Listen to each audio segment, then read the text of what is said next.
Punto número 2. O punto número 1 quedou aprobado por unanimidade, que era a aprobación do borrador da acta da sesión celebrada o 26 de xuño. Punto número 2. Aprobación inicial do expediente de modificación de créditos número 6/26. Ten a palabra o voceiro do Grupo Provincial do Partido Popular e deputado Jorge Cubela.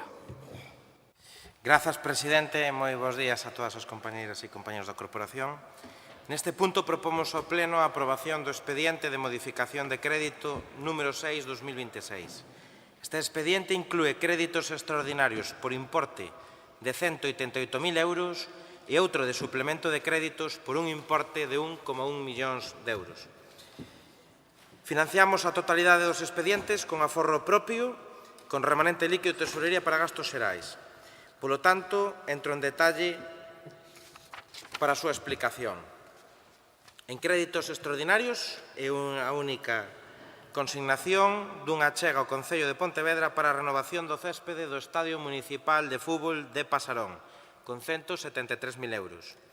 Na modalidade de suplementos de créditos, para actuacións no complexo Príncipe Felipe, cunha consignación de 80.000 euros, para Bienal de Arte, 45.000 euros, patrocinios deportivos, 300.000 euros, para o Plan de Pován, 500.000, e para axudas de protección civil e completar as achegas que entraron en tempo e forma, 28.000 euros, que suman un montante de 1,1 millóns de euros. Polo tanto, propomos tamén a modificación do anexo 2 das bases de execución do orzamento e este expediente es por aso público para os efectos oportunos por un período de 15 días hábiles. Gracias, presidente.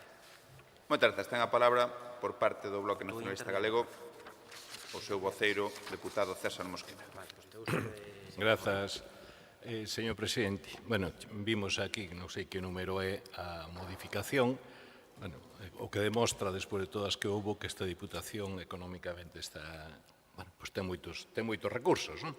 Ben, en canto a modificación, en principio, pois non teríamos grandes cousas que obxetar, máis as que xa se teñen dito neste pleno, por exemplo, a participación no SEDIL, ou a financiación do SEDIL, verdad? Que para uns sí, para outros non, etc. Pero, bueno, voume centrar no primeiro que citou o portavoz do PP, que é o de aportación de 173.000 euros para Pasarón. E por que me vou centrar nesto? Porque é unha partida que podía ir con varios destinos diferentes e que vai precisamente pola peor vía posible. Pola peor vía posible porque, obviamente, non se pode. Estamos falando, para poñernos en contexto, do seguinte. A obra de Pasarón fixo a Diputación por petición expresa da Diputación, sendo o presidente o señor Louzán, e con unha característica, que a supervisión da obra foi non mala, foi espantosa. E, de feito, pois pasou de menos de 7 millóns a 18, e iso non foi o máis grave, que foi grave, senón que foi que toda a drenaxe está mal colocada. Iso xa sabía hai tempo, verdad? Co cal, pois, o que se está plantexando é, pois, seriamente atacar eso de fondo e, polo tanto, estamos falando dun investimento que roza, nas primeiras estimacións, 1.700.000 euros, máis ou menos. Levantar todo, eso quedou mal de orixe, quedou absolutamente mal feito, non houve quen dirixir ou supervisar a obra e exixir a empresa que quedara ben feita, bueno, por arriba quedou ben e xa empezou a dar a lata inmediatamente. Pero inmediatamente, en fin, non tardou nin 2 anos en ter o problema. Fíxose unha actuación parecida a esta que se está falando agora, que non sabemos moi ben cal é, porque non hai proxecto, en ningún lado, esa actuación, pois, fracasou outra vez porque o problema está abaixo e é estrutural. Ben, entonces, agora van aquí 173.000 euros, cousa que agradecemos, digo, na parte que lle pode tocar ao Concello de Pontevedra, pero nin se pode executar para este ano, que é o obxecto, porque se se fai esta actuación da que se fala, sería para un ano, sería para poder xogar esta tempada, e ainda así, se non ven un ano malo en cantidad de chuvia concentrada, pero está de fondo a intervención gorda e definitiva que resolva un problema que quedou estrutural no seu nacemento cando executara as obras na Diputación con convenio ca Xunta máis co Concello. E se pon aquí a modificación que vaya ao Concello de Pontevedra cando o que se está a falar é que sea o Pontevedra o que executa as obras, ou sea subvención de subvención. Imposible. Imposible. Si é para o Concello, para que as obras, todos sabemos que cos prazos de contratación non está feito nin o proxecto, xa estaríamos falando de que hasta máis alá de pasada a mitad da tempada non se podían facer esas obras e non terían sentido porque hai de fondo as outras. Sí, presidente, centrando o debate no único punto que se aportou por parte dos grupos da oposición, dicir que este goberno, co seu presidente e o seu vicepresidente primeiro á cabeza, tenderon a man este mes ao propio goberno municipal de Pontevedra e ao Pontevedra Club de Fútbol nunha reunión colexiada no propio estadio de Pasarón entre a presidenta do Pontevedra Club de Fútbol e representantes municipais entre os que se atopaba pois Ana Belén Gulías e o noso vicepresidente primeiro Rafa Domínguez, onde se pacta esta chega, non se renuncia máis colaboracións, senón que irá en virtude un poquinho do procedimento e o proceso que abra o Concello de Pontevedra como titular do campo de fútbol de Pasarón. Non é a Diputación quen ten que liderar directamente a execución desta actuación. Polo tanto, nestes momentos, seguindo o modelo continuado nestes últimos tempos, é a Diputación quen outorgará unha subvención ao Concello de Pontevedra, como moitas outras, dentro desa predisposición a actuar no Concello, e, polo tanto, será o Concello quen o teña que executar. Non podemos estar xogando ao xogo do escondite que un conta e outros se esconden. Polo tanto, é unha realidade manifesta que hai un consenso político para tratar de chegar a un acordo no financiamento desta primeira actuación, que por información que teño pode rondar os 350.000 euros, máis ou menos a Diputación pon o 50%, e o que se pretende e se prevé que se faga esta labor de mantemento no menor tempo posible. Eu non sei se a súa intervención foi unha chamada de atención á Diputación cando o Concello de Pontevedra estaba sentada nesa reunión. Entón, ao mellor, dentro do BNG o que teñen é que coordinarse máis nas mensaxes, nos acordos pactados e no que se deixa en riba da mesa por parte de administracións que o único que pretenden é cooperar e colaborar. Non lles vai a pasar como no último pleno que presentaron unha moción dende o BNG reclamándolle a Diputación que se dirixira aos concellos para que non tramitara os recibos de IBI ás comunidades de montes e que despois o propio Concello recibira un duro comunicado de prensa por parte da Comunidade de Montes de Mourente onde se exixía que dunha vez por todas se poñera solución ás tramitacións dos recibos á súa Comunidade de Montes en propiedades propias nos seus terreos forestais. Por lo tanto, coordínense máis, non entendemos se a intervención foi capciosa ou realmente era unha intervención filosófica, pero a realidade é que hai un pacto feito polo Concello de Pontevedra coa Diputación e o propio Pontevedra Club de Fútbol fai apenas escasos días no propio estadio de Pasarón e rapidamente o Goberno da Diputación traslada ao Pleno nesta sesión como órgano competente o outorgamento dunha chega ao Concello por 173.000 euros. Este é o resumo e non hai moito máis que debatir. Gracias. Grazas. Ten a palabra de novo don César Mosquera. Gracias, señor presidente. Coordinación, non teño que dicirlle nada, que é total e absoluta, tanto nun caso como noutro. Agora ben, usted omite algúns feitos absolutamente relevantes. O primeiro, que a obra fixo a Diputación. Vale, foi hai tempo. Vale. A segunda, que o señor Domínguez saleu anunciando, antes de saber como se tramitaba o falar nada do Concello, saleu anunciando que puñía 160.000, agora xa tuvo que cambiálo e poñer 173. E mañan terá que cambiálo e non sei canto. Cal é o problema aquí? Mire, eu onte, cando estaba preparando isto e outras cousas, veu má cabeza aquilo de Pierno de Una. Aquilo dos autos locos. O sea, aquel que podía facer, non? Porque tiña un coche moi bo, podía ganar carreiras e nunca ganaba unha porque estaba pensando en maldades continuamente en vez de estar pensando en sacar as cousas adiante. Mira que non podía sacar aquí cousas o señor Domínguez, non ha sacado unha, pero anda sempre liándoa, verdad? Liándoa demais. É dicir, isto é complicado, sabemos todos que é complicado.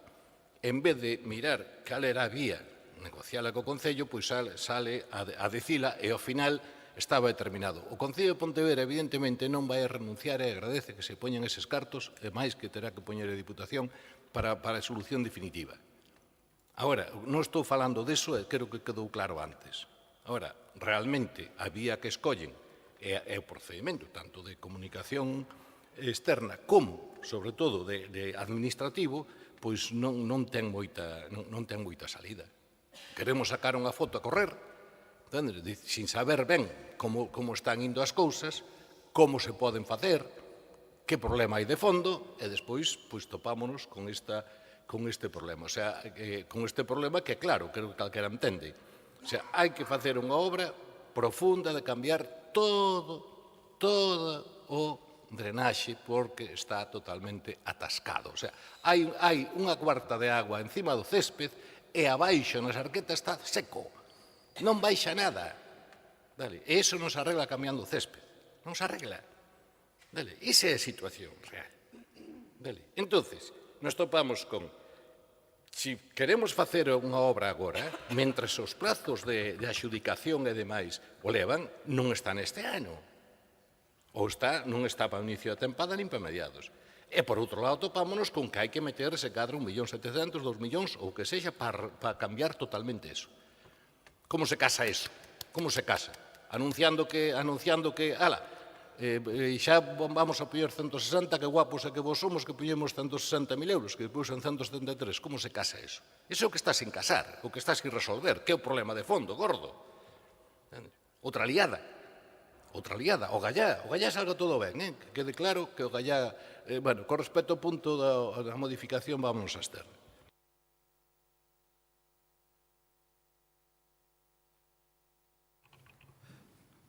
Remata Jorge Cubela. Deixalo claro, porque non pretendíamos, e nos gustaría, ademais, que nun momento de vontade político, de consenso e de chegar a acordo, mediante un pacto de cooperación co Concello de Pontevedra, se trasladara unha división. Por parte da Diputación, os feitos son os remitidos.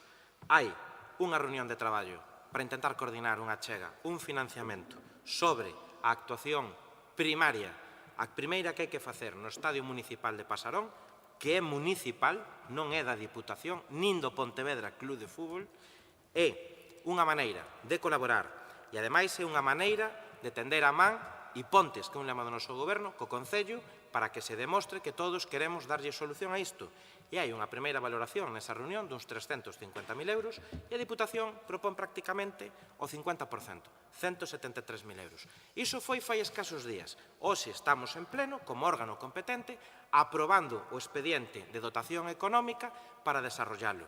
Miren, un representante do Concello de Pontevedra, coa súa experiencia, o que non pode vir aquí a facer oposición cando chega a Diputación e cando está no Concello poñerse a camiseta de gobernante. O Concello de Pontevedra, co nivel de asesoría xurídica e técnica que ten, con os niveis administrativos e técnicos dos que dispón, que non é Forcarín nin Cerdedo Cotobade, teñen que estar xa prevendo redacción de proxecto, teñen que estar prevendo tramitación anticipada de contratación, como estamos facendo todas as administracións, para anticiparnos aos prazos e poder ter os períodos de contratación e administrativos previos feitos para poder adiantarse. E nada máis. E, polo tanto, coordínense na mensaxe, nós nos imos de aquí pois cun acordo positivo para ambas partes e para o Pontevedra Clube de Fútbol. É moi difícil que un estadio poida ter todas as previsións de actuación, se isto digo por vostedes, tamén por salvalos, de cara ao inicio de temporada sempre. É imposible porque hai moitas cousas nas que traballar. E, polo tanto, no momento procedimental no que estamos, nós fomos ipso facto, rapidísimos. Team Lies. Nestos momentos, a partir de mañán, a Diputación vai a traballar no mecanismo de trasladar a chega. Traballen vostedes no que lles corresponde, na redacción do proxecto e na contratación da obra. Moi ben, moitas grazas. É unha modificación de crédito importante de máis de 1 millón de euros, onde o debate se centrou en Pasarón. Aquí hai, xa digo, acordos que implican incremento de liñas de axuda para chegar ao 100% das solicitudes, implica estar con Venezuela, é unha axuda de emerxencia a Venezuela, desde o eido da cultura, de instalacións propias da Diputación, como pode ser Príncipe Felipe. Pasarón. Pasarón non apareceu mal o outro día. Pasarón xa no mes de outubro estaba como estaba. Os que vamos ali ao fútbol o vimos onde estaba concentrado o problema. Un problema que era tan fácil de diagnosticar que facer o que se fixo no mes de maio, que o explicarei. Aclaro isto porque se podía prever perfectamente a nivel de procedementos e consignación orzamentaria por parte do titular do campo, o Concello de Pontevedra, para que licitar e adxudicar e empezar os traballos no mes de xuño. Xa non digo no maio, porque como estaba a fase de promoción podía ser, pero nada se fixo ao respecto. Chega o último partido da tempada, 24 de maio, contra o Avilés, ese partido que conlevou que de inicio estiveramos na fase de ascenso e despois non, e o Concello encarga un informe a unha auditoría técnica. Con fecha o informe do 15 de xuño do ano 26. O Concello de Pontevedra ten ese informe donde lle di que hai que facer unha actuación de 1,7 millóns de euros, pero no verán do 27, que agora que é imposible por plazos. Pero lle di ao Concello de Pontevedra, adopta usted unha solución puente, e ten 3 alternativas. A resembra, que non soluciona o problema, outra alternativa que tiña que estar executada antes do 20 de xullo, nada se fixo, e unha última alternativa que tiña que estar executada antes do 1 de agosto para que o Pontevedra puidese iniciar o campeonato de primeira ref. E o que fai a Diputación das 3 alternativas ten o prezo de todas e da de maior contía destina o 50%. O vicepresidente fai o anuncio de que destina o 50% para a solución puente, porque a definitiva xa no informe consta que só pode ser no ano 27, llega o día despois, ou 2 días despois, cando o Concello de Pontevedra sale dicindo no, hai 1,7 millóns. Oye, ustedes o informe tiñan desde o 15 de xuño, estaban calados. Isto foi a iniciativa do vicepresidente para poñer a andar algo que era unha necesidade e que se vía o problema, porque aí hai, efectivamente, e así o recollo o informe, defectos que son, xa proceden desde a construción que eu quero pensar que o Concello recepcionou a obra. Que, ao mellor, aquí se fala que viña a tipoloxía na construción e a recepción da obra que na fixo. A Diputación así mesmo, non creo. En definitiva, que o noso compromiso con ter unha instalación como é Pasarón é firme. O vicepresidente, pois, xa desde o primeiro momento anunciou que iba a poñer todo o que está da parte da Diputación, o 50% da financiación para esta solución puente, para ter un céspede en condicións óptimas para o inicio da Liga, e creo que por parte do señor Mosquera non apoiar ou non votar a favor de que se mellore o céspede de Pasarón, pois di moito como representante non só da Diputación, senón como concelleiro de Pontevedra. Así que vamos a proceder á votación. Votos a favor deste segundo punto da orde do día, aprobación inicial do expediente de modificación de crédito número 6/26. Abstencións. Queda aprobada por unha maioría de 14 votos. Terceiro punto. Aprobación inicial da ordenanza reguladora das condicións de acceso, o uso temporal das instalacións, utilización de equipamentos e prestación de servizos vinculados á estadía no centro de vacacións a Lanzada para a organización de actividades de interese social. Procedemos á votación. Votos a favor. Abstencións. Queda aprobada por maioría de 14 votos do Grupo Provincial do Partido Popular. O cuarto punto, aprobación inicial da modificación do Regulamento de Organización e Funcionamento da Escola Infantil 03 anos Príncipe Felipe da Diputación de Pontevedra. Procedemos á votación. Votos a favor? Abstencións? Queda aprobada por unha maioría de 14 votos. Punto número 5. Aprobación da primeira prórroga dos lotes 2, 3 e 4 do contrato de servicio de seguridade e vixiancia nos centros da Diputación. Votos a favor? Abstencións? Queda aprobada por os votos do Grupo Provincial do Partido Popular e Socialista. Son 23.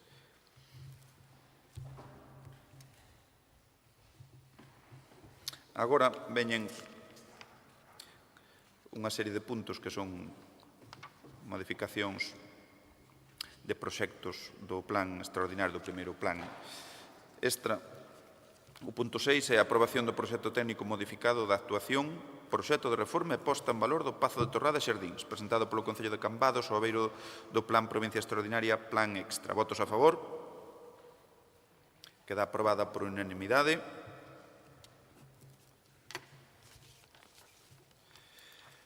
O punto número 7, aprobación do proxecto técnico modificado da actuación, recuperación de entornos tradicionais e mellora da mobilidade peonil entre Casalbito e o Padrón, presentado polo Concello de Poio ao abeiro do Plan Provincia Extraordinaria Plan Extra. Votos a favor? Queda aprobado por unanimidade. Punto número 8, aprobación do proxecto técnico reformulado da actuación Humanización Reforma Rúa Coruña Tui, presentada polo Concello de Tui ao abeiro do Plan Provincia Extraordinaria Plan Extra. Votos a favor? Queda aprobado por unanimidade. Punto número 9, aprobación do proxecto técnico reformulado da actuación Área Recreativa da Chan, presentado polo Concello de Cededo Cotobade ao abeiro do Plan Provincia Extraordinaria 2025 Plan Extra. Votos a favor? Queda aprobada por unanimidade. Aprobación do proxecto técnico reformulado da actuación, recuperación da área recreativa da praia fluvial do río Liñares e reforma da edificación existente con destino a uso público, presentado polo Concello da Estrada ao abeiro do Plan Provincia Extraordinaria e a modificación do acordo do Pleno número 5.861 do 27 do 3 do 26 de concesión de subvención. Votos a favor? Queda aprobada por unanimidade. Punto número 11, resolución de alegacións e aprobación definitiva da proposición da Presidencia para a modificación da relación de postos de traballo do persoal eventual. Ten a palabra o voceiro do Grupo Provincial e deputado Jorge Comela. Moi ben. Aprobada inicialmente a referida modificación da relación de postos de traballo, por resolución do 3 de xuño de 2026, procédese ao nomeamento de Agustín Regueira Ocampo como persoal eventual no posto de traballo director de Acción Municipal e Investimento, tomando posesión do cargo con efectos do 3 do 6 de 2026. Resultando que, mediante escrito presentado na sede electrónica da Diputación o día 18, a deputada provincial dona Ana Laura Iglesias González, na súa condición de voceira do Grupo Provincial do Partido Socialista na Diputación de Pontevedra, formula alegacións indicando que con data do 3 de xuño de 2026 nomeouse para ese posto de persoal eventual a don Agustín Regueira Ocampo, según incumpríndose todos os prazos administrativos e requisitos establecidos na normativa reguladora, polo que solicita que se ordene a paralización inmediata e cautelar dos efectos económicos e administrativos do nomeamento por terse executado de forma ilegal en período de exposición pública, e interesa que se declaren nulas as actuacións exixindo a devolución dos salarios indebidamente percibidos ata a modificación da RPT sexa definitiva. Polo tanto, o Pleno da Diputación acorde en admitir a alegación formulada por falta de lexitimación ao terse abstido na votación deste asunto o Partido Socialista, entendo en conta que o citado artigo 6.1, letra B, da Lei de Bases do Réxime Local limita expresamente a lexitimación aos membros da corporación que votaran en contra. Por lo tanto, propomos a aprobación definitiva da proposición da Presidencia. Moitas grazas. Ten a palabra don César Mosquera, voceiro do BNG. No pleno de Constitución abreuse unha vía francamente tremenda, se se acordan, que era utilizar as asignacións a grupos e os medios que, bueno, todos os medios que podían ter as diputadas e diputados e os grupos políticos, pois utilizalo como medio de castigo, verdad? Creo que a instigadora naquele momento foi a vicepresidenta Marta Fernández Tapias, pero dá igual quen fora, pero abreuse unha vía absolutamente disparatada, tremenda, e que nunca tal cousa, teño que dicir con total claridade, pasara nesta Diputación. Claro, agora, pois temos as consecuencias, non? Arreglouse por un lado, non se arreglou, veña a denunciar, veña a non denunciar, de verdad, bastante triste, e que contradicións por todos lados, coherencias por todos lados. Eu, personalmente, sinto polo señor Reguera, foi compañeiro aquí na Diputación, e tiño bo criterio dele, demais. Tiño bo criterio que se vexa envolto en estas historias, non? Francamente. Francamente, pareceme. Ahora, non sei exactamente por que se desatou aquela guerra absurda, que ao final parece que se resolvía, agora parece que non se resolve, agora parece que o que vale para uns non vale para outros, o que vale para outros non vale para uns, etcétera, que creo que non conduce a nada máis que a algo tremendamente feo. Feo, máis que feo, horrible. Vamos a estar. En canto ás declaracións, señor presidente, eso de utilizar o último turno, verdad, para cando non ten réplica, mire, cando o señor Domínguez anunciaba como solución definitiva, non había ningún informe, nin había nada, non coñecía o informe, non? O sea que aliada montón o señor Domínguez. Data do informe 15 de xuño que consta nel. Sí, claro. Tanto. Claro. Non só había que ir dar un paseo polo campo de Pasarón, xa se veía que estaban pero traballando. non se pudo facer antes porque non se podía furar, non se podía. Pero bueno, da igual, non quero dicir eso. Simplemente digo que dar unha versión terxiversada, saltándose datos relevantes, cando xa non hai dereito de réplica, bueno, non é moi elegante, pero xa estamos afeitos a que o faga. Ciñase ao punto, e segundo, pecho eu, se non lle gustaron os datos que constan en documento, non lle teño culpa.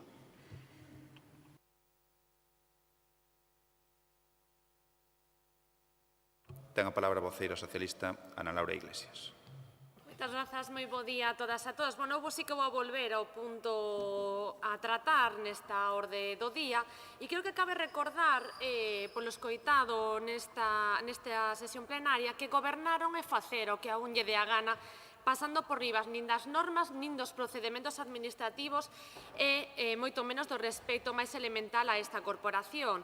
Porque hoxe trae aquí o Goberno do Partido Popular a aprobación definitiva desta modificación da RPT do personal eventual para que hoxe se debate non é a organización do seu gabinete, senón unha auténtica ilegalidade e un atallo inaceptable.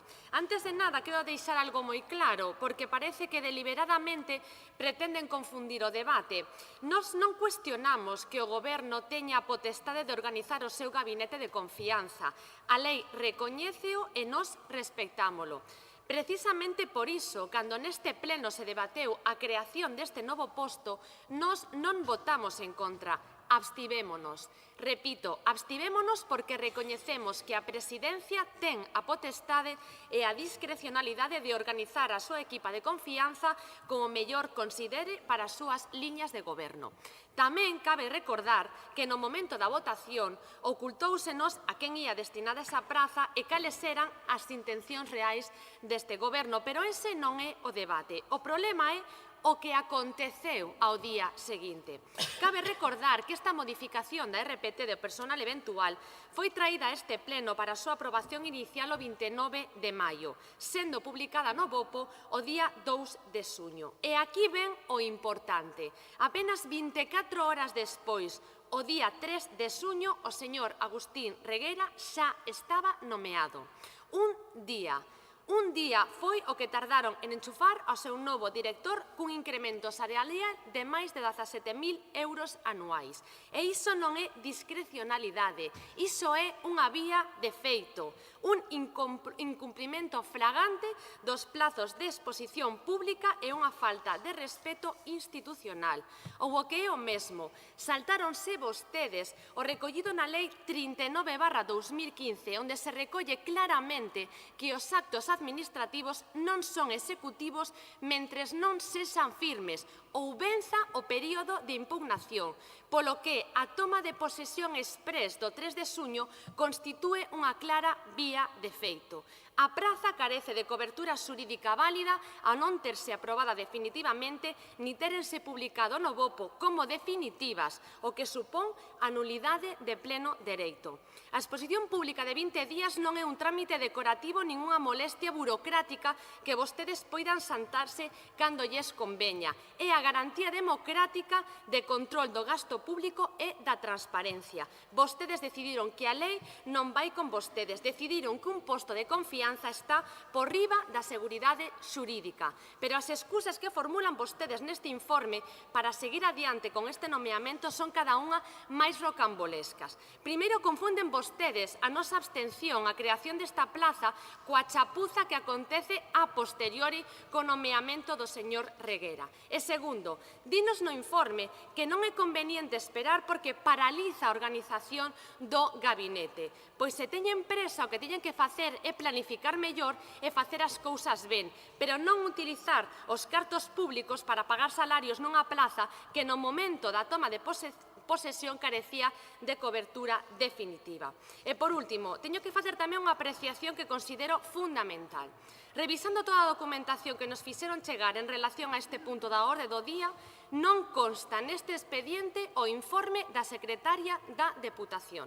Segundo se recolle no artigo 3.3 do Real Decreto 128/2008, a función pública de secretaría integra a fe pública e o asesoramento legal preceptivo, entre outros, da aprobación e modificación da relación de postos de traballo e catálogo de persoal. Dado que a Secretaria Xeral é o órgano ao que lle corresponde o asesoramento xurídico preceptivo de todos os expedientes que se traen para aprobación deste pleno, resulta moi sorprendente que precisamente non se lle solicite informe algún sobre a cuestión máis xurídica de todo o expediente. Por iso solicitamos que por parte do presidente se retire da orde do día este punto para que a secretaria poida emitir o informe preceptivo que así exixe a lei, xa que a ausencia deste trámite preceptivo pode determinar a anulabilidade deste acordo. Moitas gracias. Ten a palabra don Jorge Cubela, do Grupo Provincial do Partido Popular. Menos mal que ao inicio do mandato e despois, cando chegamos ao último pacto co Partido Socialista, co Bloque, chegamos a un pacto, inda que despois astuveran no pleno de organización, onde non se pedían dedicacións e simplemente 2 persoas de persoal eventual. O PSOE, coas condicións encima da mesa, non chegamos a pacto, pero si o fixemos despois. E como fixemos en plenos anteriores sobre o reparto da asignación aos grupos políticos, estes temas pensábamos que estaban fora do debate político conforme aos pactos suscritos e ao que a propia voceira socialista dixo antes que recoñecía que o Goberno da Diputación ten plena capacidade de autoorganización. O que non me esperaba, señora Iglesias, é esa memoria tan selectiva que ten vostede, canto valor dá o pasado cando xa non toca sufrilo e que nos veñan aquí con a serie de principios morais que lle vou pasar a relatar agora. Mire, como sabe, o persoal eventual realiza funcións expresamente cualificadas como de confianza ou asesoramento especial. E o seu nomeamento e cesamento é libre por parte da presidencia desta corporación. Isto ríxese e as fontes que o aplican son, como ben di, o informe técnico do Servicio de Recursos Humanos, a Lei de Bases do Réxime Local e o Real Decreto Legislativo de 1 de outubro, polo que se aproba o texto refundido da Lei do Estatuto Básico do Empregado Público. Dito artigo non manifesta en ningún apartado nin adscripción que expresamente a necesidade de esperar a aprobación definitiva da relación de postos de traballo teña que proceder ao nomeamento de persoal eventual. E sabe por que isto nos crea confusión? Porque, claro, é algo que se viña facendo aquí no pasado, nos mandatos pasados. O que pasa é que non lle deberon de explicar ou no seu grupo xa non se acordan que aquí hai varios diputados que gobernaron esta casa. Miren, esta dinámica non só paralizaría a labor do equipo de goberno, sino que rompería coa casuística que vostedes aplicaron. E lle vou explicar por qué. Porque no mandato que se iniciou no ano 2015 producíronse 9, non un, como vimos hoxe, 9 nomeamentos antes da aprobación definitiva que tivo lugar o 24 de xullo do ano 15 dunha serie de persoas. Oye, como están no expediente, aquí non acuso a nadie. Martín Jiménez Calviño, nombrado o 22 de xullo do ano 15, aprobación definitiva o día 24, dentro da exposición pública. Ana Costas Fernández, que a coñecen ben, nombrada o 20 de xullo do ano 15, cando a aprobación definitiva foi o día 24. Ana Isabel Guantes, o 20 de xullo, o mismo día que os anteriores, cando a aprobación definitiva foi o día 24, dentro da información pública. Espera que vou polo cuarto, Paula Fernández Pena, actual alcaldesa de Silleda, nomeada o día 20 de xullo, cando o remate foi o día 24.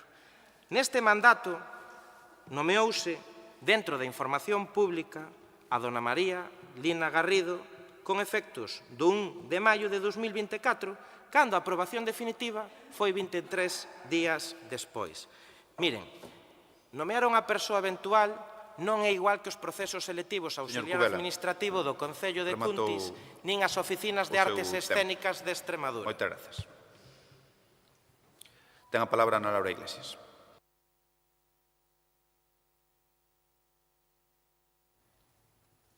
Grazas, señor presidente. Bueno, a verdade é que despois de escoitar o señor Cubela queda máis que evidente, patente, que non teña ningún tipo de argumento xurídico sólido para xustificar este atropello ao procedimento administrativo. Por certo, ningunha palabra nestes 3 minutos de cal é o motivo polo cal vostedes non solicitaron un informe á secretaria que é precisamente a persoa que ten que facer un informe xurídico preceptivo de as alegacións presentadas á modificación da RPT. Ni unha palabra. Por qué? Porque vostedes, como sempre, volvo a repetir, carecen de argumentos e, aparte, pretenden atropellar o procedimento administrativo. Pero se xa toda a provincia sabe por qué o por qué de tanta presa.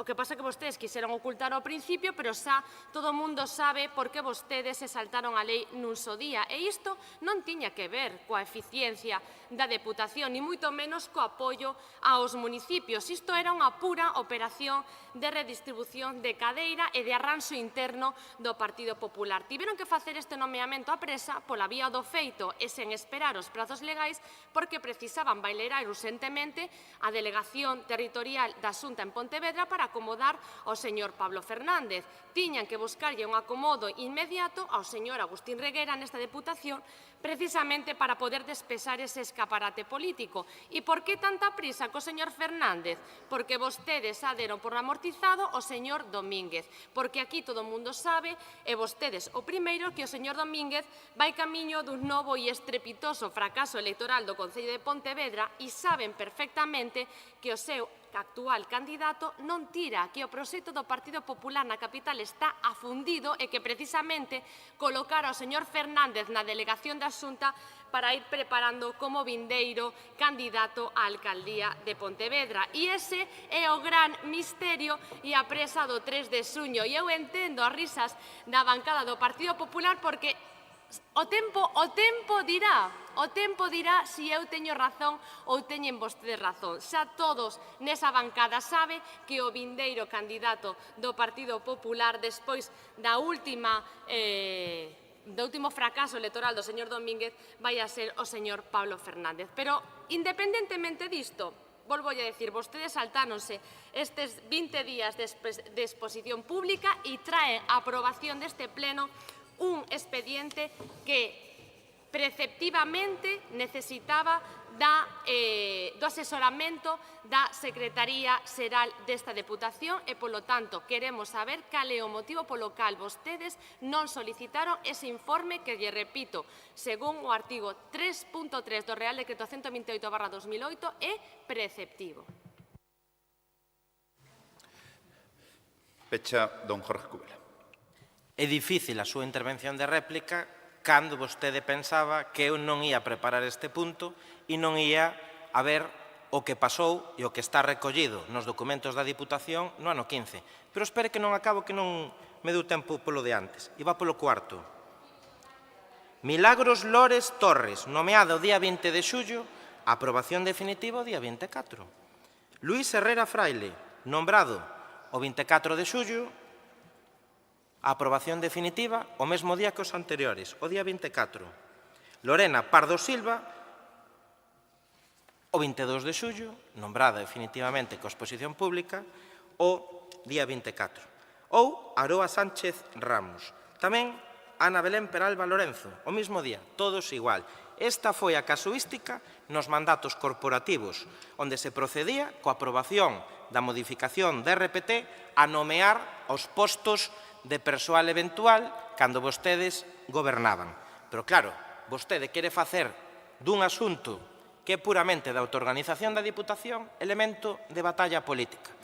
E sabe o futuro do Concello de Pontevedra, que isto todo é unha operación política, xa non sei se para que Agustín sustitúa a Rafa Domínguez en Pontevedra. Eu non sei se, isto no meu turno, eu non sei se vostede sabe que pertence a un partido que últimamente foi condenado en varias sentencias por enchufar a familiares de persoas do seu partido en postos sin ir a traballar. Falo da cuñada da expresidenta Carmela Silva, onde un funcionario que era o xefe de contratación tivo unha condena a 5 anos de cárcere que creo que está cumprindo, o irmán do presidente do goberno en primeira instancia, David Sánchez, que non sabe que a Oficina de Artes Escénicas onde tiña o seu despacho estaba na Rúa X, ou, oiga, a ver se agora tamén vou a ser futurible e adiviño que a próxima auxiliar administrativa do Concello de Cuntis vai a ser vostede. Entón, non se aventure en dar leccións de moralidade que lle poden vir de volta. E, polo tanto, aquí está... Procedemos á votación. Votos no que se refire a esta resolución de alegacións e aprobación definitiva da proposición da Presidencia para a modificación da relación de postos de traballo do persoal eventual. Votos a favor. Abstencións. Votos en contra. Queda aprobada por a maioría de 14 votos. Punto número 12. Proposición da Presidencia sobre nomeamento de representante desta Diputación na Comisión Executiva da Rede de Destinos Turísticos Intelixentes. Votos a favor. Abstencións. Queda aprobada por unha maioría de 14 votos. Punto número 13. Moción do Grupo Provincial do Partido Popular de apoio á actualización do Plan Xeral de Normalización da Lingua Galega. Ten a palabra voceiro don Jorge Cubela do Grupo Provincial do Partido Popular. O Estatuto da Autonomía establece que o galego é a lingua propia de Galicia, tendo todos os cidadáns o dereito de coñecelo e empregalo, de igual xeito que o castelán, por ser a lingua oficial do Estado. Neste senso, as administracións públicas teñen a obriga de garantir o uso normal e oficial de ambos idiomas, potenciando o emprego do galego en todas as ordes da vida pública. Ao longo da historia democrática de Galicia existiu un escenario de consenso arredor da nosa lingua. Primeiro, para a aprobación da Lei 1983 do 15 de xuño, de normalización lingüística, e máis adiante para o impulso do Plan Xeral de Normalización da Lingua Galega. Estes dous marcos reguladores foron aprobados por unanimidade no Parlamento de Galicia. Na actualidade, o Goberno galego mantén aberto un escenario de diálogo político e social no marco do Pacto pola Lingua, co que pretende impulsar novas medidas para a promoción do uso do idioma en todos os planos da vida pública, adaptándose ás novas formas de socialización. Neste eido, o Goberno galego vén de presentar un documento con case 700 medidas para a actualización do Plan Xeral de Normalización da Lingua Galega, froito do traballo de máis de 130 profesionais de todos os sectores e das 1.400 achegas recibidas por parte de institucións, asociacións, entidades e particulares nos máis de 400 contactos e a través da caixa de correo electrónico. Agora, compre que o debate político xurda o consenso necesario para impulsar un novo marco regulador para o galego, o cal permita afrontar como unha gran oportunidade todos os retos de futuro que Galicia ten por diante. Por todo iso, o Grupo Provincial do Partido Popular presentamos as seguintes propostas de acordos ao Pleno da Diputación. Acordar como resolución o apoio á actualización do Plan Xeral de Normalización da Lingua Galega para o impulso de novas medidas que adapten o uso do idioma a todos os planos da vida pública. Instar ás forzas políticas con representación no Parlamento de Galicia a retomar o diálogo co obxectivo de construir novos consensos sobre a política lingüística de Galicia e dar traslado deste acordo á Consellería de Cultura, Lingua e Xuventude da Xunta de Galicia e aos grupos parlamentarios con representación no Parlamento de Galicia. E non imos aceptar a emenda proposta polo Partido Socialista porque queremos que se aprobe o actual marco da moción do Partido Popular. Moitas grazas. Ten a palabra don César Mosquera, do BNG. Grazas, señor presidente. Presentar esta moción aquí é unha mostra de debilidade por parte do PP absolutamente incrível.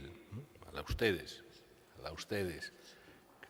Isto é algo que afecta claramente o que afecta, está no marco no que está. Presentar esta moción aquí, obviamente, dirixida a quen está dirixida, o sea, a esta forza política é unha mostra de debilidade, non absolutamente de ningunha fortaleza. E claro, ustedes están metidos nun bolío, metéronse nun bolío hai anos e siguen nel.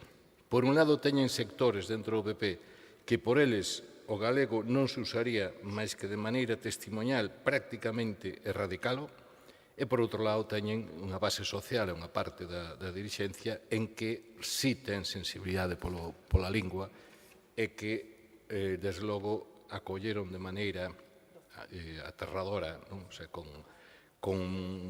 preocupación sincera que a perda de uso de galego, a perda de falantes, leva un camiño de ser, se non irreversible, moi cerca deso. Claro, na exposición que nos acaba de facer o portavoz, que está escrito, é que se fixo por consenso. Efectivamente, fíxose por consenso. Quen rompeu ese consenso? Por que non fala do decreto do 2010? Xa está desde 2009. Por que non fala? Que curiosamente tuvo un gran efecto. O sea, fixo un destrozo, unha baixada espectacular da utilización por parte da xente máis nova, por parte dos cativos, por parte dos xoves no uso do galego. Por que non fala deso? Quen rompeu o consenso? Quen? Ustedes, verdad? Eu teño que comentar algo que é francamente clarísimo do que está pasando. Mire, eu din clase de matemáticas en galego antes de existir a autonomía, antes. Cando existeu a autonomía, cando se fixo a lei do 83, sin ningún problema, Bueno, pois hoxe non podería por idade, pero desde o ano 2010 non podería.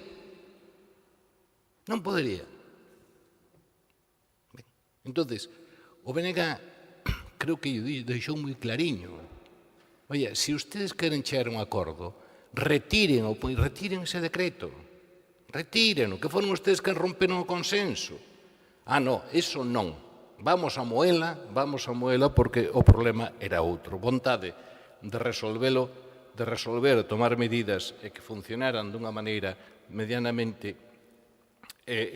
para recuperar ese consenso, non. O sea, non. Ustedes, sendo presidente Feijóo, pois, tomaron esa esa decisión, verdad? E agora, pois, topámonos con este problema. Todo o país, non só ustedes, senón todo o país, de que o idioma se nos está indo. Se nos está indo. De feito, mismo neste pleno se ve. O sea, non hai tantos anos, aquí era impensable que alguén fixera todas as intervencións en español. Agora vaise normalizando, seguimos con tal, e ningún, verdad, parece que non hai ningunha cortapisa, ni ningún intención de facelo. Por lo tanto, obviamente, é unha moción que demostra unha debilidade aliada na que está metido o PP, que está dirixida directamente contra o BNG, pero realmente contra quen está dirixida, no fondo, é saltándose o que fixeron ustedes no 2010, o que fixeron con todas as medidas, non vamos a estendelas aquí, de incumprimento do plan de normalización lingüística, de todo, verdad, de todo o que incumpliron, pois, en fin, demostra que teñen, non sei, unha mala conciencia, que teñen un problema de actitudes internas diferentes con respecto ao galego e queren resolver, pois, non poñendo o BNG, que creo que ninguén pode ter ninguna dúbida do noso compromiso co galego, creo que ninguén a terá, como o malo. O sexa, resulta que quen tomou medidas para dinamitar o acordo foi o PP e agora resulta que o culpable é o BNG. Moitas grazas. Ten a palabra, por parte do Grupo Socialista, a súa voceira, Ana Laura Iglesias. Moitas grazas. Bueno, comezo esta intervención cunha certeza absoluta, e é que a lingua galega é un patrimonio de todas e de todos, é tan nosa como a nosa arte, a nosa paisaxe, a nosa arquitectura ou o noso medio ambiente. Non pertence, polo tanto, a ningún partido político nin pode converterse nunha arma de confrontación. A lingua galega é patrimonio común do pobo galego, é a expresión da nosa identidade colectiva, da nosa cultura, da nosa historia e tamén do noso futuro. O compromiso do Partido Socialista co galego non é algo de hoxe, nin é coyuntural. É unha trayectoria coherente dende a transición. E se hoxe o propio Goberno da Xunta fala dunha emerxencia lingüística, debería empezar por asumir que esa emerxencia non apareceu por xeración espontánea. É consecuencia dunha política que rompeu consensos históricos. Porque en Galicia houve un tempo no que a lingua unía, un tempo no que todas as forzas políticas fomos capaces de sentarnos arredor dunha mesa para construir acordos duradeiros. Así naceu o Estatuto de Autonomía, así naceu a Lei de Normalización Lingüística, así naceu o Plan Xeral de Normalización da Lingua Galega do ano 2004, aprobado por unanimidade e convertido durante anos na folla de ruta compartida de toda Galicia. E co goberno de Emilio Pérez Touriño demostramos que se podía avanzar con recursos co decreto do ano 2007 e cun reforzo real das políticas públicas. Por iso, temos autoridade, tanto moral como política, para falar deste tema con claridade. Que foi o que pasou realmente dende o ano 2010? Que o Partido Popular rompeu todos estes consensos históricos co decreto do plurilingüismo. Vostedes son os principais responsables das políticas lingüísticas desenvolvidas durante case 2 décadas e os datos son incontestables. Nunca houbo tantos recursos, nunca houbo tanto autogoberno e, con todo, nunca houbo unha perda tan acelerada do uso social da lingua galega, especialmente entre a infancia e a mocidade. E non o dimos nós, dino os últimos datos do Instituto Galego de Estadística. Se hoxe o propio Goberno da Xunta fala dunha emerxencia lingüística, debería empezar por asumir que esa emerxencia non apareceu, como decía, por xeración espontánea. É consecuencia da súa nefasta política neste eido. E agora, tras 2 anos e medio de legislatura e tras 16 anos de desgaste, a Consellería de Cultura entranlle as presas. Presentan un plan completo de 700 medidas e pretenden despachalo cun show mediático chamándonos con urxencia para falar dunha emerxencia lingüística que vostedes mesmos provocaron. Por lealdade institucional, o PSDG sempre acudiu á chamada. Participamos nas comisións, a pesar de que o seu funcionamento deixou moito que desexar. Queremos que haxa un novo plan. Queremos resolver este problema e precisamente por iso temos moi claro que non se pode despachar o futuro da nosa lingua nunha reunión de 2 horas nin un debate apresurado. Se tardaron 16 anos en reaccionar mentres a lingua caía, como non van poder agardar 2 meses para escoitar a sociedade? Dende o Grupo Socialista queremos estudar este documento coa Real Academia Galega, co Consello da Cultura Galega, coa nova Escola Galega, coas AMPAs, cos xornalistas e cos traballadores e traballadoras da CRTVG. Queremos construir un consenso estudado e compartido. Por iso, presentamos esta enmenda de sustitución cunhas propostas realistas nas que instamos a este pleno da Deputación de Pontevedra a que acorda que o novo plan de normalización da lingua galega teña un período de lectura e estudo polos grupos políticos desta Deputación para levar a cabo as alegacións e aportacións oportunas nun prazo que non exceda os 2 meses. E tamén para instar as forzas políticas con representación no Parlamento galego a retomar o diálogo co obxecto de construir novos consensos sobre a política lingüística. Porque se algo nos ensinou a experiencia é que os grandes acordos sobre a lingua funcionan cando nacen do consenso e non da imposición. E dende esta Deputación temos tamén unha responsabilidade. A lingua galega é o motor da nosa identidade. Non teñan medo ao diálogo nin ao debate sosegado. Aprobemos esta enmenda e démonos 2 meses para traballar xuntos e xuntas e fagamos as cousas ben polo ben do noso patrimonio máis valioso. Moitas gracias. Moitas grazas. Ten a palabra de novo don Jorge Cubela. Creo que podemos compartir que a lingua galega, a lingua nai, a lingua propia, o galego é a seña de identidade e alma da nosa terra. Señor Mosquera, que lle diga a un grupo político que ten debilidade presentando esta moción para reflectir o seu apoio á proposta da Xunta de Galicia, discrepa do resultado e da vontade maioritaria que representa o Partido Popular nesta corporación e no Parlamento galego. E, ademais, nas enquisas increscendo. Polo tanto, debilidade política ningunha, fortaleza política para pôr en riba da mesa un debate que o propio presidente da Real Academia Galega, no seu discurso no acto do 17 de maio, no ano 24, facía un chamamento a que todas as forzas políticas chegaran a un punto de encontro e de entendemento para poder traspasar os seus muros, tender pontes e que se poidera actualizar o pacto pola lingua.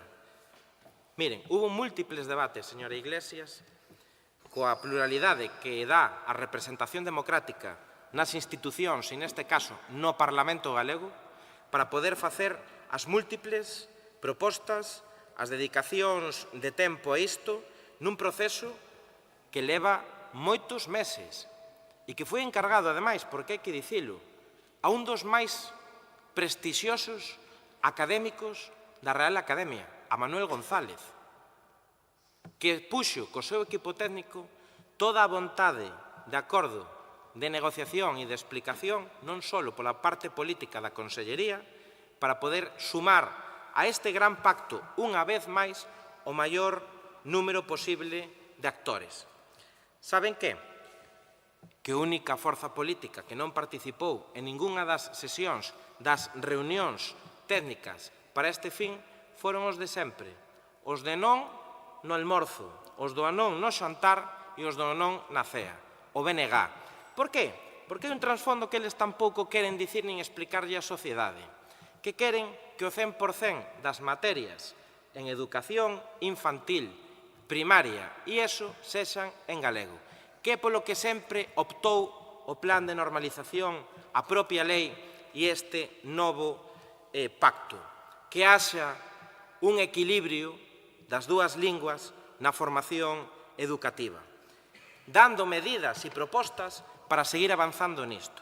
Polo tanto, se hai un grupo e un partido que sinta alma de Galicia, porque é o que o leva representando maioritariamente en Galicia os galegos, é o Partido Popular. Polo tanto, voulle dicir que estamos dispostos para demostrar a nosa vontade de diálogo e de consenso, polo menos con vostedes nesta sesión, a aceptar a emenda se a manteñen enteira retirando o período de non excepción de 2 meses a partir da aprobación desta moción, porque non estamos en condicións de superpoñer á Consellería, nin á Xunta, nin ás demais entidades que están participando neste pacto o prazo que se deba dar. Polo tanto, Remate. se manteñen a emenda retirando o último párrafo do primeiro punto, aceptámola. Ten a palabra don César Mosquera, do Bloque Nacionalista Galego. Grazas, señor presidente. Eu non sei xa como explicalo, repetilo, non? Igual, como era aquelo do Quijote, non? Cousas veredes, non? E que Fraga fora un defensor do galego moito máis avanzado co que veu despois no PP, hai que velo, hai que velo. Pero esa é a realidade. Como que non se chegou? Claro que o PNK chegou a acordo. Que nos romperon foron ustedes. Creo que xe o dixen antes, por propia experiencia persoal. Se un ano 2010 estuve seguira dando clase, tería problemas porque non nos podo dar en galego. Iso obviámolo. Non. Agora, igual retirar, se acollen as declaracións de quen lle convén. Bueno, pois moi ben, pero mire, creo que cando foi aquel decreto, por non entrar en maiores consideracións, creo que se anunciou o que iba a pasar. O sea, ese que di usted os do non, bueno, os do non a desaparición do galego, os do sí a manter o galego, vamos, o BNG. Creo que anunciamos que aquilo iba a ter unhas consecuencias tremendas. E túas. Non estamos falando do 100% ni de nada que se parece, estamos falando de que o galego teña unha funcionalidade dentro da escola suficiente como para non ser, que a escola non sexa unha máquina, non un instrumento de desaparición dos galegofalantes. Creo que está claro. Os feitos están aí. Ben, comprendo que ustedes teñen os seus problemas internos, teñen sensibilidades diferentes, pero aquí neste pleno hai sentadas varias persoas do PP que eu estou convencido que sí están preocupados polo futuro do galego, pero, bueno, se do partido lle mandan que hai que defender isto, bueno, pois, en fin, alá ustedes. Ahora, o que está claro é que a lingua se nos vai e sabemos cales son os problemas, sábese o que hai que facer, non queren senón simplemente dar unha voltiña máis, falar outra cousa máis, dar outra volta, e non sei canto. Bueno, ustedes teñen maioría, pero non a usan para promocionar o galego. Teñen maioría nesta casa, por exemplo. E a promoción do galego baixou bastante, non a usan. E na Xunta fixeron o que fixeron no ano 2010, 2009, 2010. Esos son feitos incontestáveis, e os resultados están aí. Grazas. Ten a palabra por parte do Grupo Socialista Ana Laura Iglesias. Moitas grazas, presidente. Bueno, creo que a postura do Partido Socialista quedou bastante clara na miña primeira intervención. Por iso, en canto á proposta que fai o Partido Popular, bueno, dende este grupo provincial realmente non entendemos cal é o medo a falar dun período que aparte decimos claramente que non excederá os 2 meses, é dicir, creo que estamos falando incluso dun período bastante, bueno, razonable ao que ten que ver con con un período de permitir aos restos dos partidos políticos, das forzas que teñen representación non solamente nesta deputación, sino tamén no conxunto da sociedade, a que poidan participar precisamente neste plan que creemos que é tremendamente fundamental que teña o maior consenso posible. Pero, bueno, se o Partido Popular lle parece moito que un período que non exceda dos 2 meses é algo inasumible para o Partido Popular en canto a manter encontros ou poder recibir aportacións por parte de forzas políticas ou do resto da sociedade galega, pois, bueno, estamos dispostos a eliminar ese último párrafo, xa que, bueno, o Partido Popular lle parece moito 2 meses para poder abrir un período de estudo deste novo plan. Como digo, por parte do Partido Socialista, do PSDG, toda a man tendida para intentar ter un plan que realmente mellore o uso da lingua galega, que sexa cos maiores consensos posibles, porque realmente os datos son dramáticos do uso do galego na nosa comunidade. Entón, bueno, pois aceptamos eliminar ese último parágrafo do primeiro punto da nosa enmenda de sustitución e entonces pois entendo que o acordo quedaría como a enmenda presentada polo Partido Socialista, eliminando ese primeiro parágrafo. Perdón, o último parágrafo do primeiro acordo. Gracias. Grazas. Ten a palabra don Jorge Cubela. Sí. Non quero entrar nun ámbito da acritude, porque precisamente o que se pretende con isto é de volver a sumar unha vez máis a todas as forzas políticas. E xa digo que se houbo vontade de acadar un pacto pola lingua, como así o solicitaron as instancias culturais e lingüísticas na defensa da promoción do galego dende os últimos tempos, quen primeiro respondeu foi o goberno galego. Polo tanto, seguindo esa máxima de Ramón Piñeiro, que foi un ilustre e un insigne galeguista da nosa historia, que ademais non foi representante precisamente no Parlamento galego por parte do Partido Popular, sino polo PSDG-PSOE, pero con unhas teses políticas galeguistas que asumiu despois Albor, que asumiu Fraga e que seguimos asumindo na nosa formación política. E era, e defendía, que non houbera unha única formación nacionalista ou galeguista para que todas as forzas políticas e esa inmersión política aunara en posicionamentos de defensa do noso idioma, da nosa cultura, da nosa historia, da nosa maneira de entender o mundo que atemos, das nosas tradicións e costumes, fora compartida e defendida por todas as forzas políticas. Ese é o gran legado dos galeguistas históricos, dos que se puderon quedar e dos que marcharon, e de formacións políticas que sen ningún tipo de estigma, como o Partido Popular, o UCD, o PSDG, ou Esquerda Galega naquel tempo, con Camilo Nogueira, foron capaces de chegar a acordos.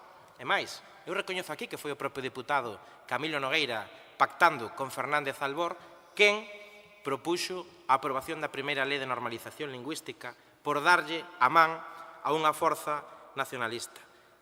30 anos despois,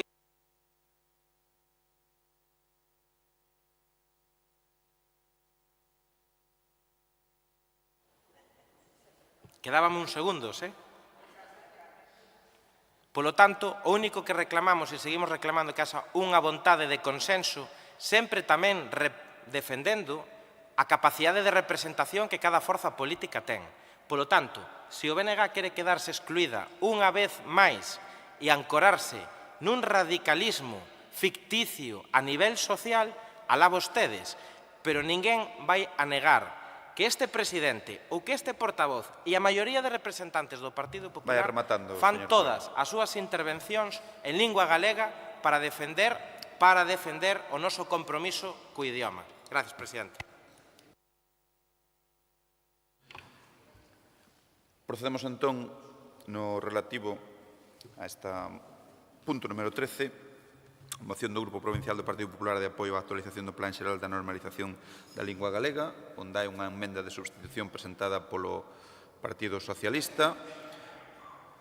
No primeiro punto, elimínase o texto, suprímese o texto, a petición do Grupo Provincial do PP e a aceptación do Partido Socialista. Retírase, este período non excederá os 2 meses a partir da aprobación desta moción.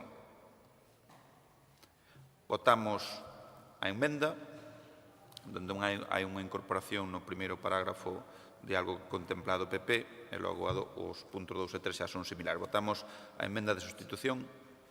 Votos a favor. Queda aprobada por un número de 23 votos. Abstencións? En contra?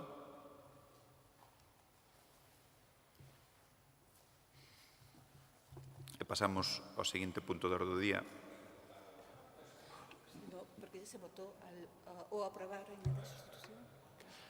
O acordo, votamos o acordo definitivo entón. Sumamos a emenda de sustitución co acordo. Votos a favor do acordo definitivo que é a incorporación da emenda da sustitución. Abstencións? En contra? Queda aprobado por un número de 23 votos. É que a emenda de sustitución ten puntos que son iguais a... Pero, bueno, o procedimento é ese, correcto. Punto número 14. Moción do Grupo Provincial do Partido Popular de solicitude ao Concello de Vigo para que levante de xeito urxente o veto aos concertos nos quioscos de praia e regularice a súa celebración. Ten a palabra vicepresidenta deputada do Partido Popular, Luisa Sánchez. Sí, presidente, o noso grupo vai retirar esta moción porque apenas 24 horas antes de debater este asunto na celebración neste pleno, que xa é casualidade, alcanzouse un acordo que permite recuperar os concertos nos chiringuitos das praias de Vigo, aínda que con certas condicións.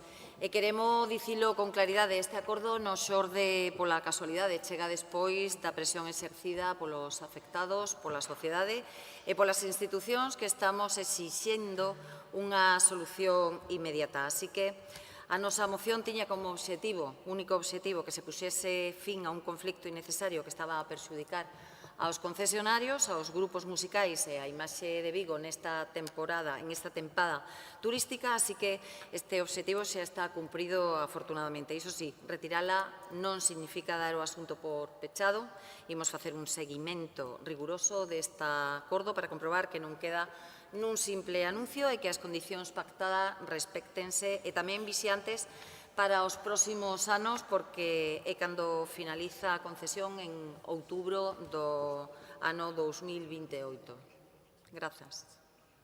A palabra don César Mosquera. Sí, en áreas de axilidade sobre a moción non vamos a dicir nada. Simplemente, señora vicepresidenta, fala un galego correctísimo, Alégrome que reflexionara despois do debate, vexa que colabora, aparte cun bo galego, o uso do galego utilizando no pleno. Gracias. Pero Mosquera, tiña dúdas. Tiña dúbidas.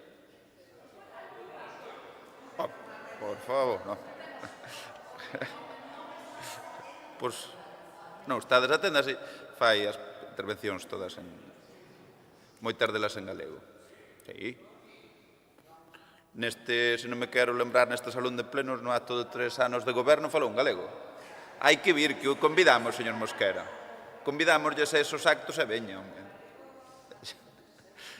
Ben. Votamos a retirada da moción. Sí, ten a palabra a deputada socialista Nuria Rodríguez. Menuna metedura de pata, señora Luisa. Señora Luisa, por favor, estou falando eu. Hai que decir lo que quieran ustedes. Fíxese vostede, nas prisas que tivo en presentar esta moción para o Pleno de Vigo, o luns pasado, que debería de haberla presentado, eu entendo ali, non? Unha moción en contra dunha concelleira de Vigo, eu entendo que é no Pleno de Vigo, non nesta Diputación de Pontevedra. E despois, quero decir, vostede debeu ler o texto que presentou nesta moción aquí na Diputación despois de presentalo. Porque o primeiro punto, lle quero decir que é unha prevaricación. E o segundo punto é ir en contra da normativa superior, da lei superior da Xunta de Galicia.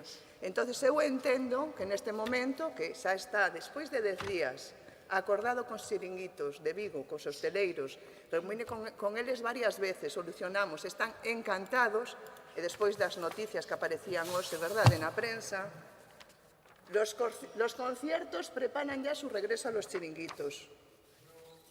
La Mira, música... a ver, non vai haber, é dicir, ¿Cómo? está retirada, non vamos a discutir a moción que se vai a retirar. Non me extraña, non me Que non- extraña, vamos.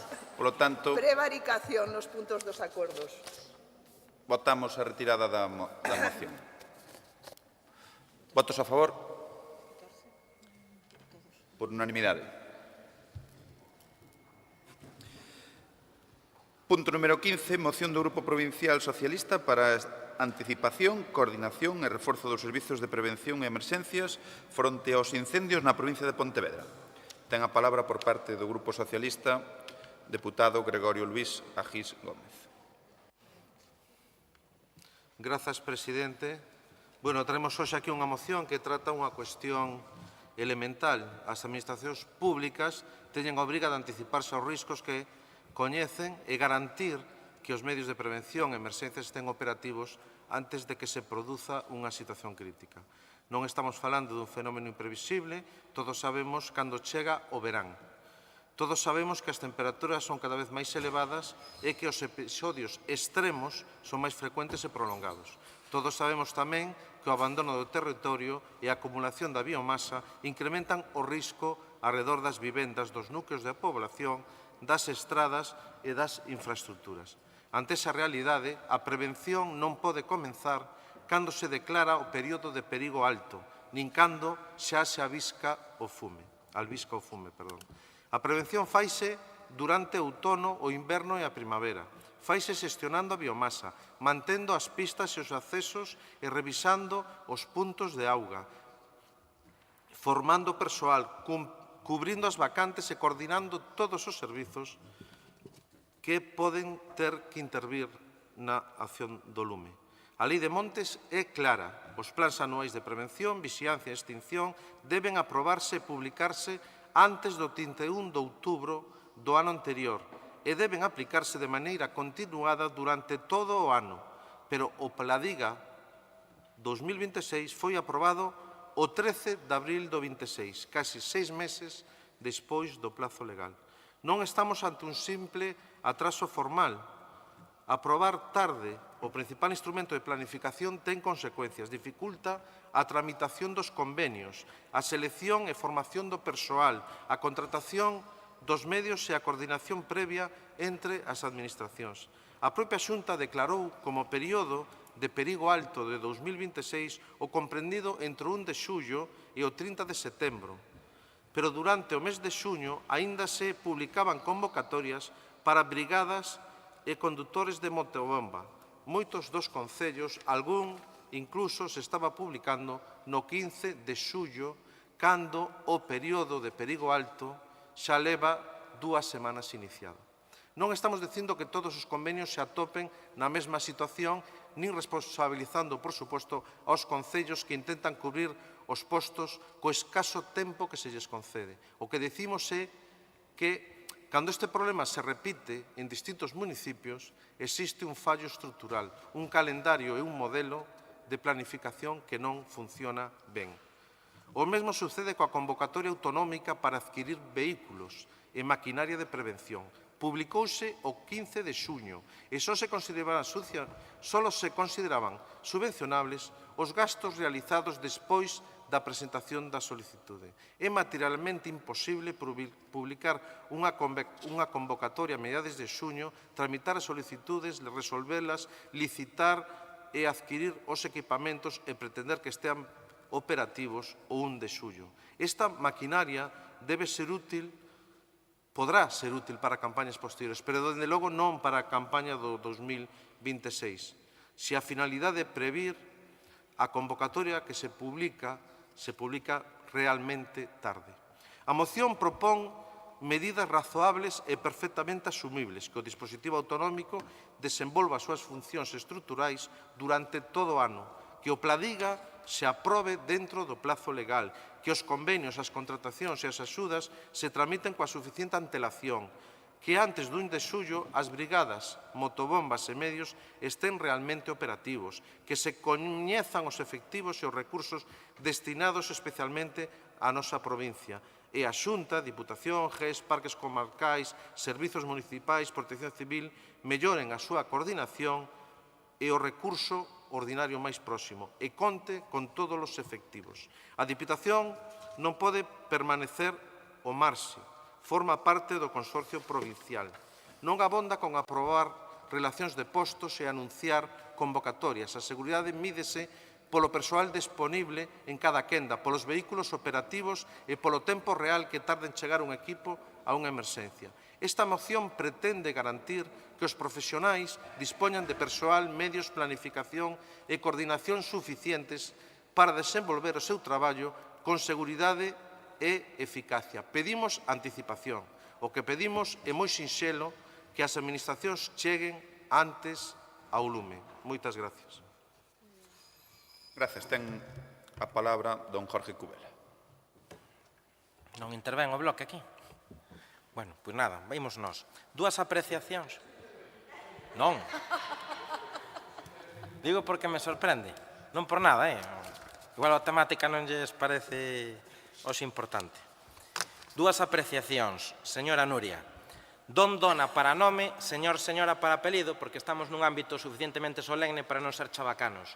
E sí, fala moi ben galego a señora Luisa Méndez, señor Mosquera. Sánchez, de segundo. Méndez de segundo. Que pena que non lle deran que pena... Bueno, estou no meu non, estou no meu punto. E permítanme que, oye, que esa mesma felicitación non ya poderán facer ao voceiro socialista nos últimos 8 anos nesta casa. Dito isto, vamos alá, que senón se poñen moi nerviosas. Pero repito, señor ou señora para apelido, señor ou señora para apelido, porque queda moi mal sempre como intentan referirse e dirixirse á vicepresidenta da Diputación. Os listos e listas do Partido Socialista de Vigo. Vou ao meu turno. Os incendios forestais forman parte dunha realidade complexa, sí, que afecta ao noso territorio de maneira recorrente todos os verán. Cada ano supón un reto, cada campaña require planificación, recursos e capacidade de resposta. A Xunta de Galicia vén de actualizar, como cada ano, o Plan de Prevención e Defensa contra os Incendios Forestais, como todos coñecemos, o Pladiga. Este foi presentado no Consello Forestal o pasado 27 de marzo, con antelación e anticipación. Fíxose nese marco porque representa a todos os axentes implicados na xestión e cuidado do monte, así como as súas distintas sensibilidades, representantes da Administración Autonómica e Local, propietarios forestais, comunidades de montes, empresas do sector, industrias da madeira, organizacións agrarias, asociacións profesionais, entidades ecoloxistas e o ámbito científico e universitario. O Pladiga 2026 contempla o maior investimento da súa historia, máis de 213 millóns de euros, superando a cifra por primeira vez, incluindo persoal, prevención e extinción. Isto supón un incremento do 18% respecto ao ano 2025. Compre lembrar, ademais, que o Pladiga é un documento dinámico e vivo que está sempre vixente e recepcionando aportacións. O que se aproba cada ano é unha actualización dos seus contidos. Neste exercicio, créase unha aplicación móvil para que a cidadanía poida alertar dos incendios complementario número 185. Amplíase nun 30% o número de cámaras de videovigilancia, ata 241, e incorpórase a intelixencia artificial. Disponse de varios drons de vigilancia de última xeración. En materia de persoal incorpóranse 50 novas brigadas. Reforzáronse a UDEX, especializada en grandes incendios forestais, cunha ampliación de prazas de 6 a 15. Máis medios aéreos, con 2 novos avións de carga en terra, un avión de coordinación e un helicóptero pesado. Sumáronse 16 novos bulldozers para labores preventivas. Séguese a avanzar na mellora das infraestructuras, con actuacións nas bases aéreas e BU, como nesta provincia, coas novas bases en Portas e en Valga. E duplicáronse os fondos para axudar a propietarios e concellos a manter limpas as faixas secundarias, aquelas que rodean o perímetro das aldeas, con precios moi asequibles para os particulares a través de SEAGA. Precisamente no que se refire á xestión das faixas, compre destacar o intenso labor que dende a Xunta se fai na súa xestión, e os datos así o reflicten. Entre o ano 18 e o ano 24, inspeccionáronse 2,3 millóns de parcelas, nunha superficie de máis de 170.000 hectáreas. Formalizáronse contratos de xestión en máis de 27.000 parcelas. No ano 25, 291 concellos adheríronse ao sistema e 268 aprobaron o seu plan municipal, o que supón unha cobertura moi ampla do territorio. Neste 26, deuse un paso máis, cun novo convenio cunha duración de 4 anos, ata 2029, e un orzamento total de 61 millóns de euros. E pese a que a FEGAN, por simples cuestións políticas, non se quixo sumar a este convenio, como ben saben, tan beneficioso no que xa hai 299 concellos adheridos, o 93% do mapa. Polo tanto, é sorprendente que teñan tanta preocupación pola aprobación do Pladiga antes do 31 de outubro. Ese prazo resulta materialmente imposible cumprilo.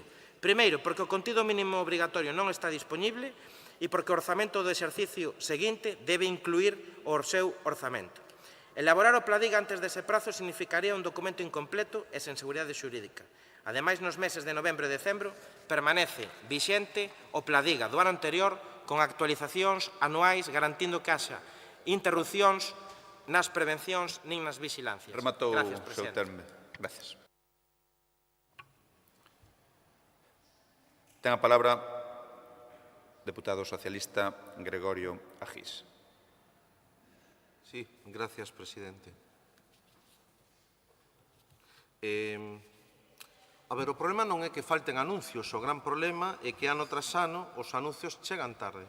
Non é unha cuestión de anuncios, é de como se materializan. Non é unha cuestión de como funciona o Pladiga, nin o que di o Pladiga, é como se aplica o Pladiga, é como se pon en funcionamento. Si o que di está executado, si os medios que di dispoñer están disponibles, si o persoal que di contratar están contratados e, sobre todo, si o orzamento co que conta con ese incremento que vostede di e que nos felicitamos se materializa na práctica, na execución. Porque nesta Diputación, por exemplo, estamos moi acostumbrados a que se fagan tremendos anuncios e logo na práctica se materializan ou se executan apenas o 25% en moitos casos.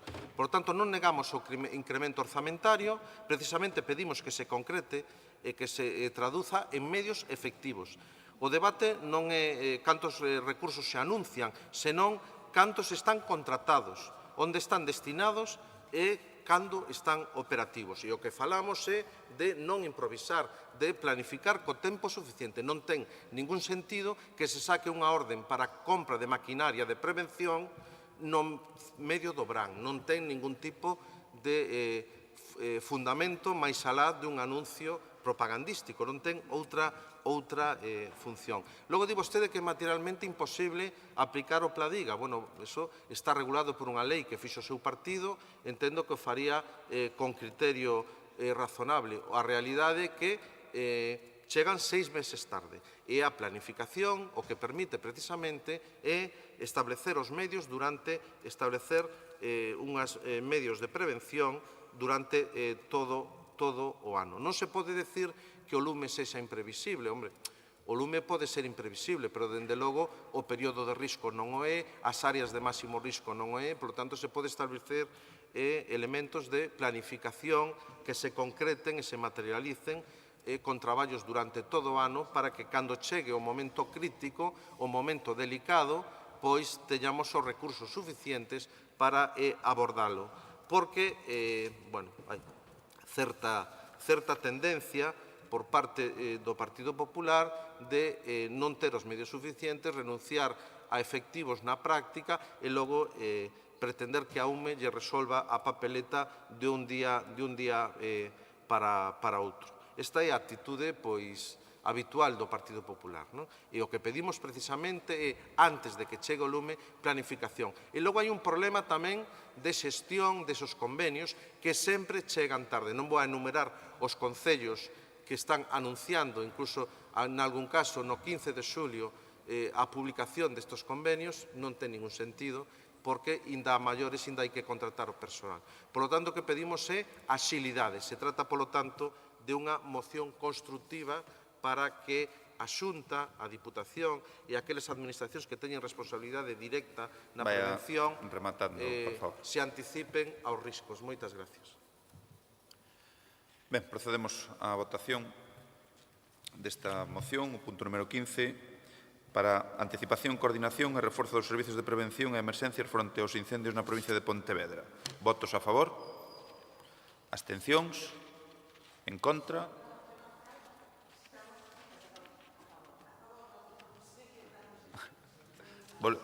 Votos a favor?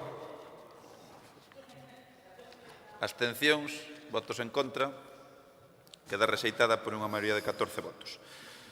Non habendo asuntos de fora da orde do día, pasamos á parte de información e control. O punto número 17, dar conta do informe de intervención sobre o período medio de pago a proveedores correspondente ao mes de xullo do 26. O punto número 18, dar conta do informe de intervención sobre o cumprimento durante o segundo trimestre de 2026 dos prazos de pago de obrigas en relación co disposto na Lei 3/2004, pola que se establecen medidas de loita contra a morosidade nas operacións comerciais.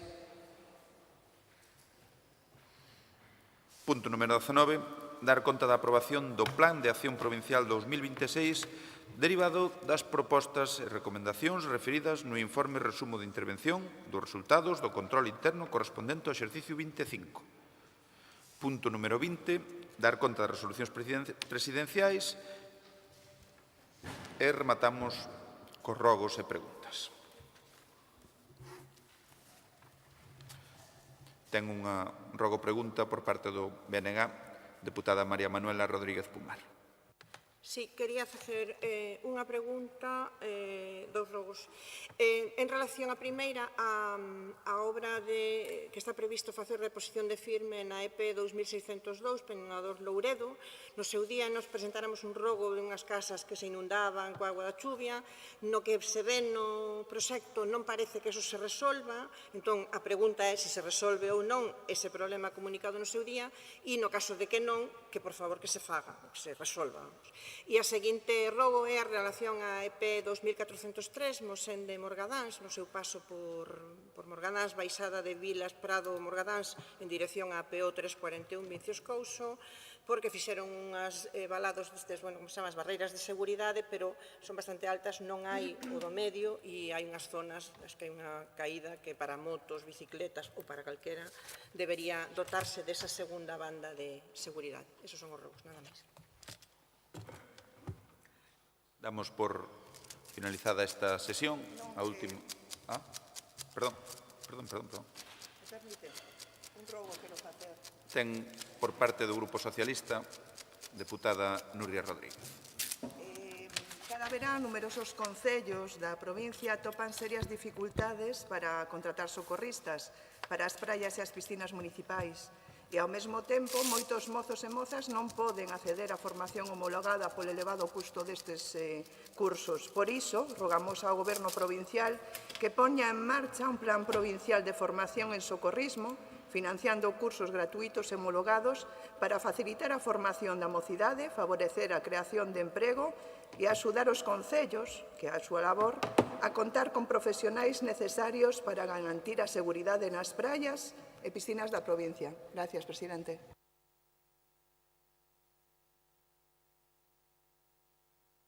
Ten a palabra Ana Laura Iglesias, do Partido Socialista.